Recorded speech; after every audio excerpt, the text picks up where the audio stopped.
galab wanaagsan daawadayaal. Ciidamada Ruushku wali waxay sii wadaan duqeymahoodii dhanka cirka ah ay ku hayeen magaalooyinka kala duwan ee Ukraine. Maanta waxa ay duqeeyeen magaalada caasimadda ee Kiev iyagoo gantaal la helay goob ay deganaayeen dad rayid ah. Sida uu sheegay duqa magaalada Kiev, Vitali Klitschko, waxaa halkaa dhaawac ka soo gaaray 19 qof ay ku jiraan 4 carruur ah.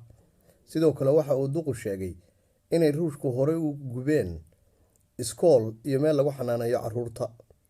Dhanka kale waxaanu fiidiyoyo ka helaynaa magaalada Mariupol oo ahayd in ka badan 2 toddobaad mid go'doonsanayd.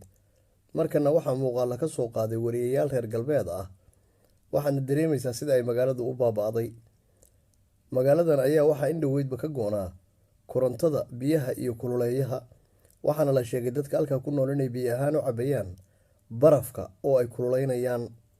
Magaaladan ayaa maalintiiba waxay ciidamada Ruushku ku dhufanayeen qiyaas ahaan 100 gantaal, kuwaas oo ay ugu darnaayeen tiyaatarkii dadku ay ku dhuumanayeen iyo cusbitaalkii hooyada iyo dhallaanka. Waxaa laga soo sheegayaa xaalad bini'aadanimo, taasoo ay dadku u baahan yihiin cunto iyo dawo, lana la'yahay meel loo maro. Waddo walba waxaa xira ciidamada Ruushka.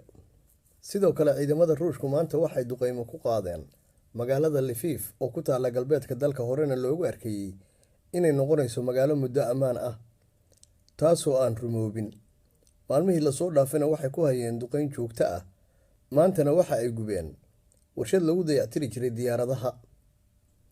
Magaaladan ayaa ah magaalo muhiim ah, waxay saaran tahay xadka Poland. Waxaa hore magaaladan ugu guuray safaaradihii deganaa magaalada Kiev oo amni dartii uga cararay. Sidoo kale waxaa soo mari jiray hubka iyo gargaarka bini'aadanimo oo ay reer galbeedku u soo daadgureynayaan gudaha dalka Ukraine. Dagaalka ka socda Ukraine waxa uu noqday mid aan 1 mitir oo ka mid ah Ukraine la isku halayn karin. Waxayna ka mid tahay dabeecadaha dagaalka marba haddii dal duulaan lagu qaado, waxa uu wada saameeyaa dhammaanba dalkaas. Daawada ku xirnow kanaalka subscribe saar. Mahadsanid.